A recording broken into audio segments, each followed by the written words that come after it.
Jusqu'à maintenant, il y a beaucoup de chances que vous ayez toujours fait comme ceci.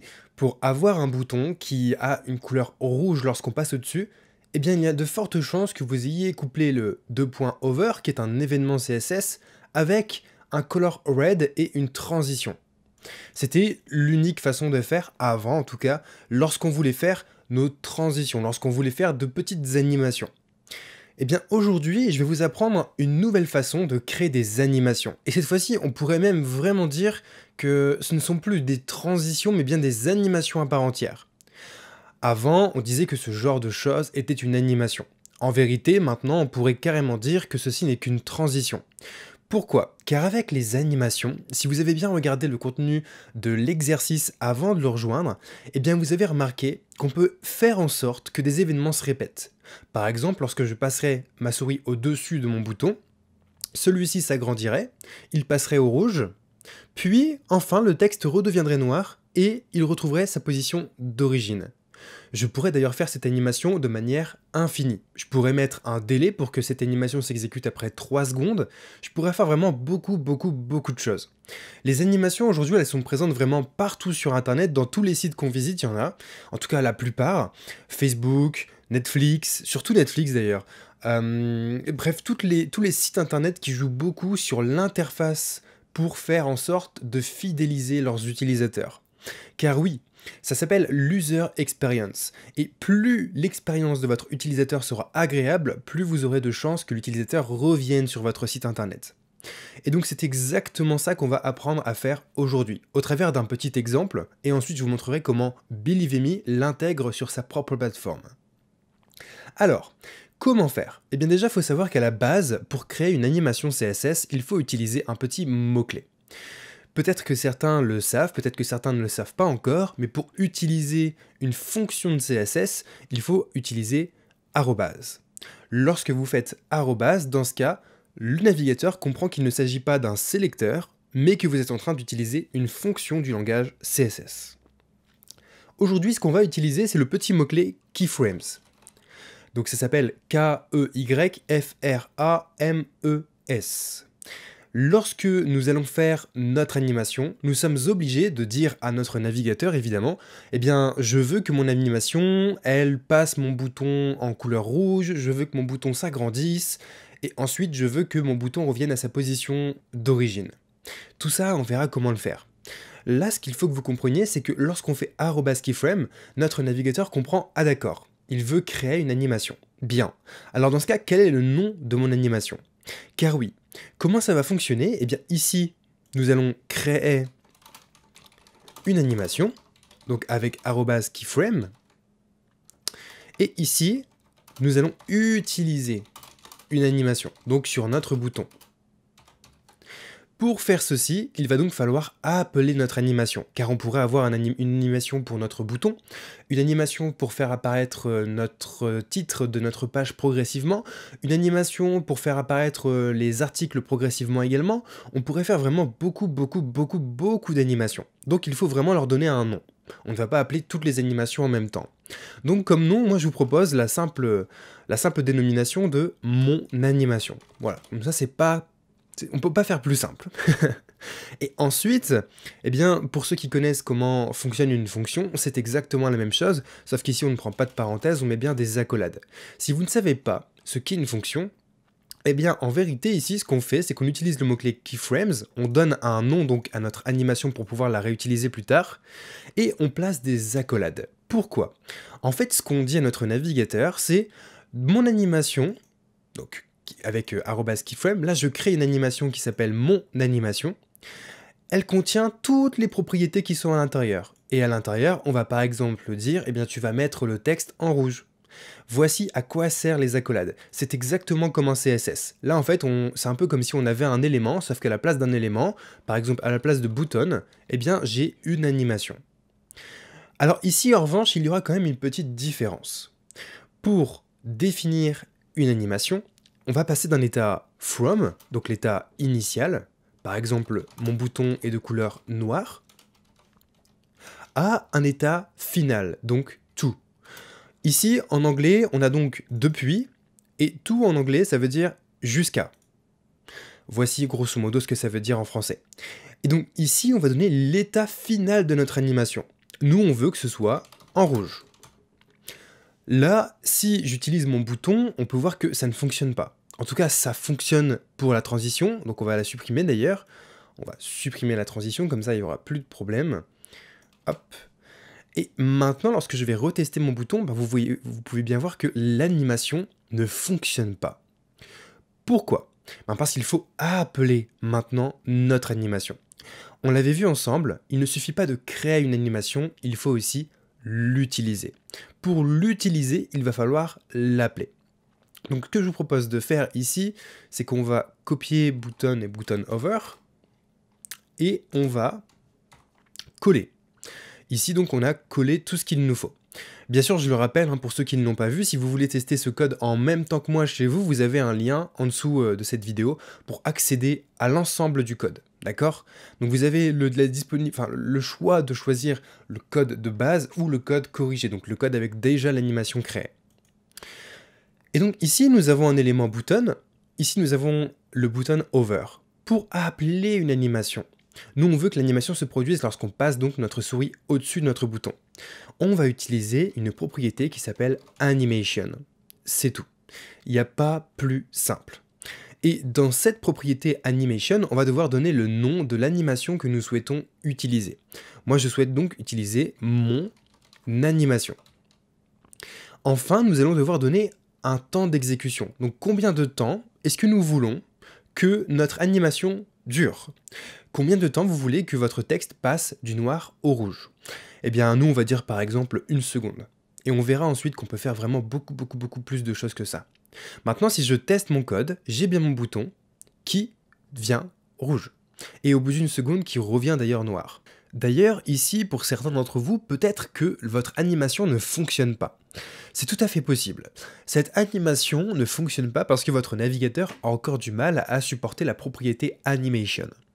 Je vous rassure, vous pouvez utiliser les animations quand même.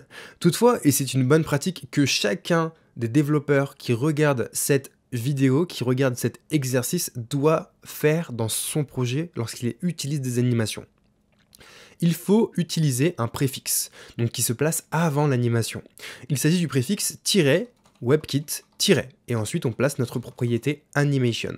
Et là on choisit mon animation et 1 seconde. Donc là, qu'est-ce qu'il se passe? J'ai ma propriété animation qui fonctionne pour la majorité des navigateurs, et pour les navigateurs un petit peu récalcitrants comme Safari ou encore Internet Explorer, voire Edge, eh bien j'utilise le préfixe -webkit-. Qu'est-ce que ça veut dire le préfixe -webkit-? Eh bien, ça veut dire que pour les navigateurs qui tournent sur le moteur de WebKit, qui est un moteur qui permet de faire des navigateurs en quelque sorte, en tout cas c'est sur ça que fonctionnent beaucoup de navigateurs, eh bien, tu vas utiliser la propriété animation du moteur. Et ainsi, maintenant, les navigateurs qui ne peuvent pas prendre en charge cette propriété vont prendre en charge cette propriété.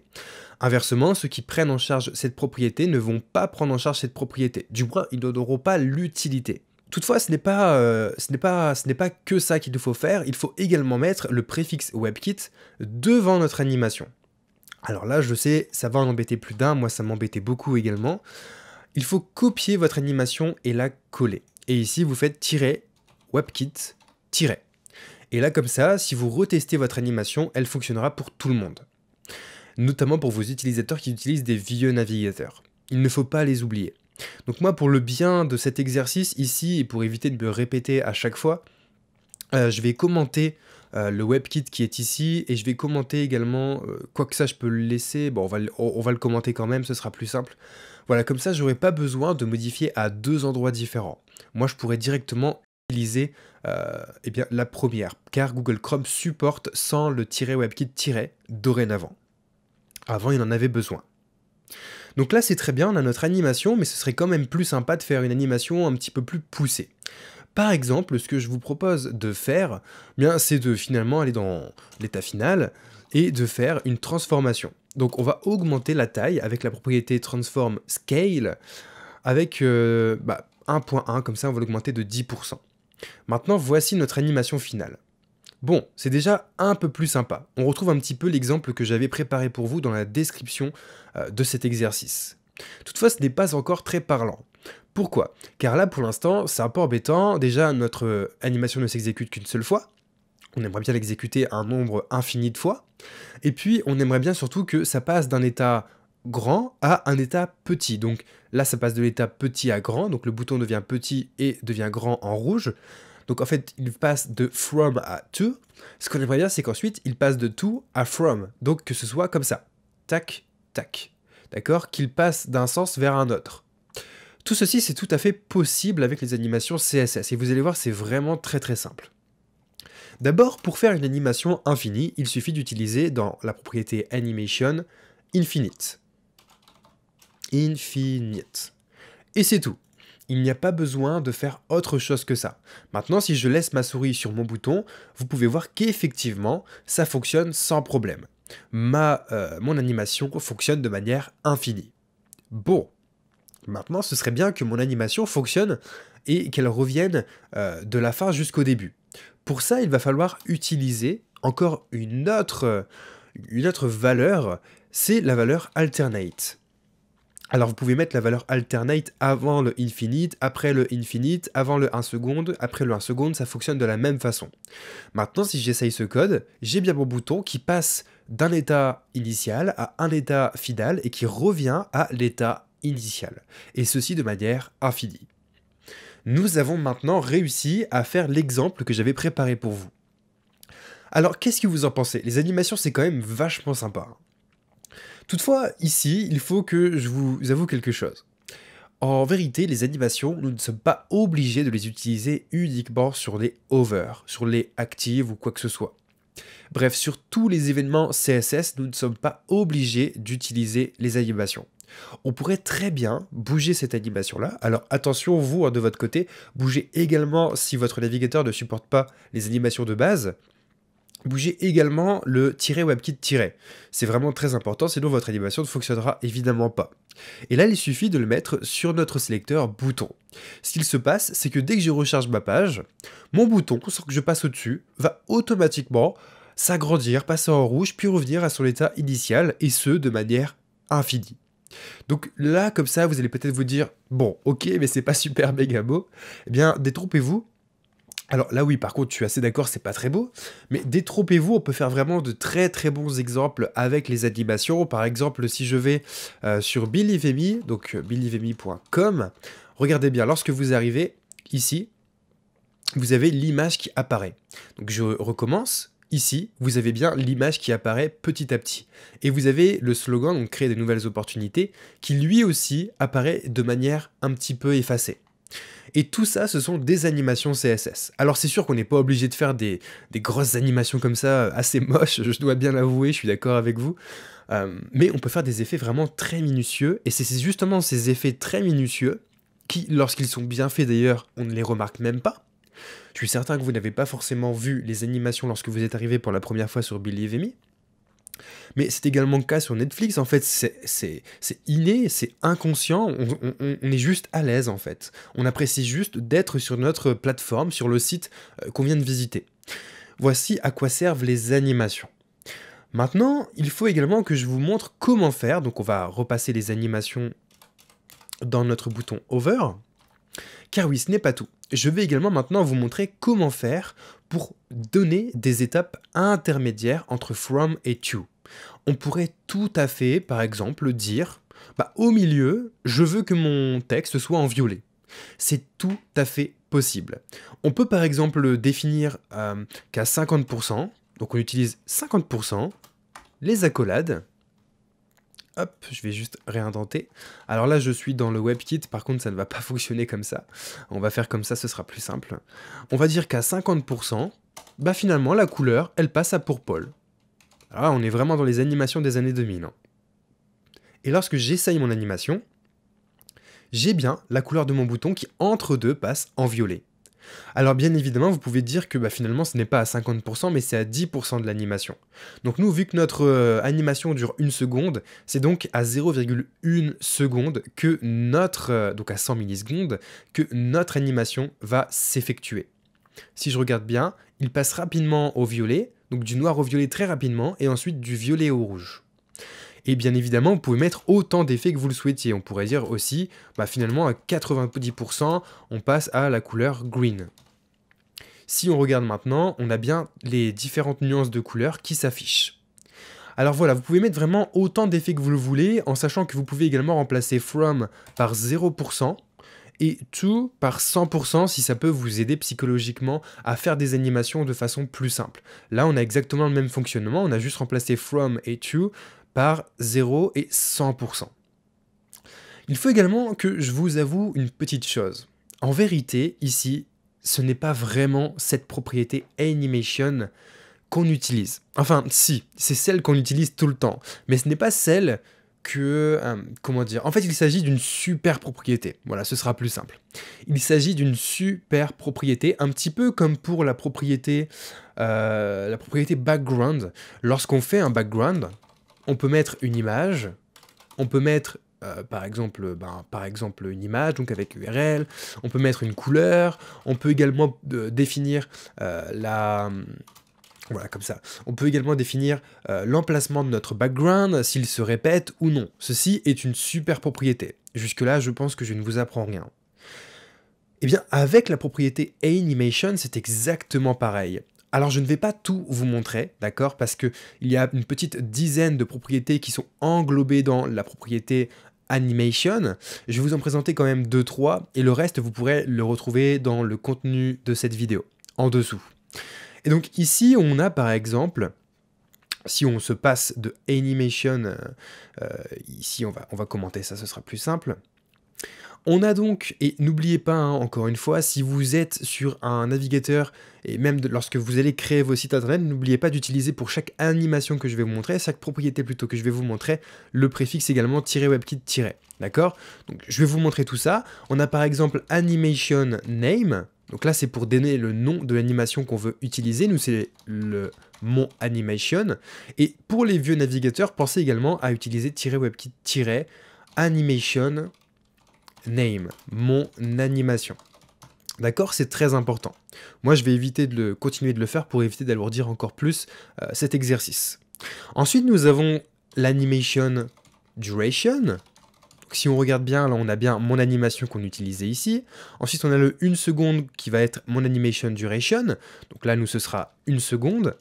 Et puis on a également d'autres choses, par exemple si on veut mettre un délai, on a animation delay et cette fois-ci l'animation va s'effectuer par exemple 3 secondes après qu'on passe notre souris au-dessus de notre bouton. Si j'exécute ce code, 1, 2, 3, et là normalement voilà, mon animation s'effectue. Alors évidemment, c'est parce que là, si notre bouton ne revient pas à l'état initial, donc à 0%, c'est parce que je ne vous ai pas montré comment faire pour que on utilise la propriété infinite et surtout la propriété alternate, enfin la valeur alternate et la valeur infinite. En fait, si vous voulez, on peut utiliser, je vais vous les présenter vite fait, animation. Comme ça, on va vraiment recréer la même animation, mais avec toutes les propriétés, et ça va vite vous montrer qu'il ne faut pas utiliser les propriétés une par une, à moins que vous ayez vraiment des programmes très complexes qui ont besoin d'avoir ces propriétés une par une. Néanmoins, je vous recommande vraiment d'utiliser la super propriété animation. Donc là, on a également animation iteration count, qui prend le nombre de répétitions à faire. Donc là, par exemple, on peut dire 3. Si on dit 3, mon animation va s'effectuer 3 fois. Donc là, c'est parce qu'on a une animation delay, d'accord? Donc 1, 2, 3. L'animation s'effectue une fois, puis 2 fois, puis 3 fois, et ne s'effectue plus. Si vous voulez mettre votre animation de manière infinie, il faut utiliser la valeur infinite. Et là, votre animation va s'effectuer de manière infinie. De la même façon, pour faire en sorte que notre bouton revienne de l'état final à l'état initial, donc plutôt que d'avoir une énorme coupure un petit peu comme ça, là on repasse direct au noir, donc du rouge au noir d'un coup, eh bien on peut utiliser la propriété animation direction. Et ici, on va donc pouvoir dire la propriété, enfin plutôt la valeur alternate. La valeur alternate va faire en sorte que votre animation revient en sens inverse. Donc là, je vais juste passer à 0 secondes. Voilà, c'est bien pour l'exemple, mais après, c'est un petit peu embêtant pour vous montrer à chaque fois chaque nouvelle propriété. Là, on a donc notre animation qui revient bien à 0. Ce qu'on a fait donc avec 1, 2, 3, 4, 5, si on compte les préfixes WebKit, avec 10 propriétés, On peut le faire avec deux propriétés, avec animation et -webkit-animation. Donc c'est à vous de choisir. Soit vous utilisez la super propriété, soit vous utilisez les propriétés une par une. On a également, donc avant de se quitter, j'aimerais quand même vous présenter ça. On a également au niveau des valeurs, parce qu'il y a trois valeurs possibles, il y a alternate, il y a également reverse. Lui va commencer par l'étape finale jusqu'à l'étape initiale, donc dès qu'on va passer au-dessus de notre bouton, il va direct commencer au rouge pour revenir au noir. Regardez, il passe au rouge, il revient au noir. Donc là, c'est à l'inverse. Autrement dit, le circuit qu'on a fait ici est inversé. Notre 0% devient un 100%, notre 100% devient un 0%. Voilà. Et enfin, nous avons normal. Dans ce cas, c'est ce qui est par défaut. C'est-à-dire que notre animation va de l'étape initiale, donc 0%, à 100%. Et une fois qu'il est à 100%, il se coupe et il repasse à 0%. Donc là, si je regarde bien, j'ai bien mon bouton qui revient avec un comportement par défaut. Donc ça, je vais vous le repasser quand même à alternate, comme ça vous pourrez l'avoir lorsque vous accéderez à ce code. Voici donc tout ce que je voulais vous montrer pour les animations. Toutefois, vous savez que moi, j'aime bien aller jusqu'au bout. J'aime bien vous montrer vraiment tout ce qu'il faut. Et donc, pour vous montrer un petit peu comment vous pouvez faire vos animations plus facilement, je vais vous donner un site. Ça s'appelle animista.com. Non, c'est .org, il me semble. Je vais vérifier, mais il me semble que c'est .org. Alors apparemment, ce n'est pas .org. On va aller sur Google. Animista. Donc c'est un site que j'ai découvert il y a très récemment, que j'ai partagé d'ailleurs dans la newsletter pour ceux qui sont abonnés au rapport mensuel de Believe Me. Vous pouvez y aller d'ailleurs sur la page d'accueil si vous voulez y aller. Tous les mois, vous avez une newsletter que je vous envoie avec plein d'astuces, plein de sites que j'ai découverts vraiment très sympas. Eh bien, ça c'est ce que j'avais partagé dans ce rapport mensuel. Et ici, donc, c'est pour créer des animations CSS à la demande. Si vous faites Try Me, eh bien, vous pouvez voir, donc je vais devoir dézoomer un petit peu, je suis désolé pour ceux qui ont un petit écran. Vous avez tout ceci, des animations qui sont déjà faites. Par exemple, si vous voulez faire des rotations ou je ne sais quoi, ou par exemple, moi j'aime bien, c'est au niveau des entrées. Vous pouvez voir ici, pour faire apparaître votre titre ou votre image ou ce que vous voulez sur votre site internet d'un niveau plus petit et qui s'agrandit comme ça lorsqu'on charge la page, eh bien vous pouvez ici paramétrer ce que vous voulez faire. Donc par exemple au niveau du délai, est-ce que vous souhaitez le faire tout de suite ou est-ce que vous voulez attendre un petit peu? Est-ce que vous voulez le faire de manière infinie? Est-ce que vous voulez faire en sorte que votre animation dure 0,5 secondes ou plus? Vous pouvez également donner bien sûr une valeur en millisecondes. Vous pouvez vraiment faire beaucoup de choses. Au niveau de la direction maintenant vous connaissez, donc alternate. Est-ce que vous voulez vraiment, enfin vous pouvez vraiment tout paramétrer. Et ensuite pour récupérer le code, il vous suffit d'aller sur Generate Code, donc le petit bouton ici. Il va vous dire d'accord, donc ici vous avez bien le -webkit- que je vous avais présenté justement dans cette session. Vous avez la super propriété. Et enfin ici, donc si je vais, donc je peux pas regarder un peu plus comme ça. Si on va descendre comme ça, ce sera plus simple. Voilà. Et ici vous avez les animations toutes faites, donc avec toujours le préfixe -webkit- pour les anciens navigateurs. Il vous suffit donc de copier ce code-là, donc dans votre CSS, et de copier dans l'élément que vous voulez centrer. Donc par exemple notre bouton.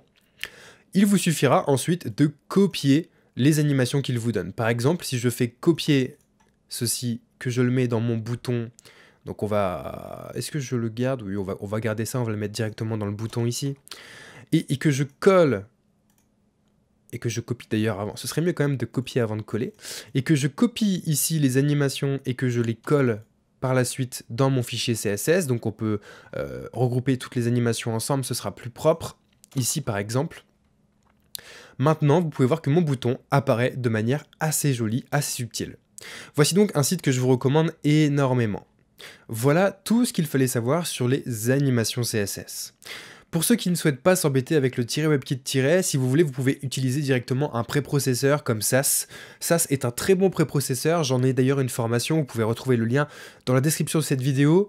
C'est vraiment un super préprocesseur qui va vous permettre de coder beaucoup plus facilement vos designs, en fait, de faire vos designs CSS de manière beaucoup plus rapide, et notamment de vous passer des préfixes, car SAS va l'ajouter automatiquement lorsque vous allez l'utiliser. Donc il va automatiquement ajouter le -webkit- par exemple. Et donc il vous suffira d'utiliser la propriété de base et SAS s'occupera de faire en sorte que votre fichier CSS soit compatible avec tous les navigateurs. Donc pour ceux que ça intéresse, je vous ai concocté spécialement un lien pour vous dans le contenu de cette vidéo. Voilà, bah écoutez, j'espère que vous avez apprécié cet exercice et nous on se retrouve peut-être dans un prochain exercice ou une prochaine formation, voire même un prochain projet. À bientôt et n'oubliez jamais de vous amuser.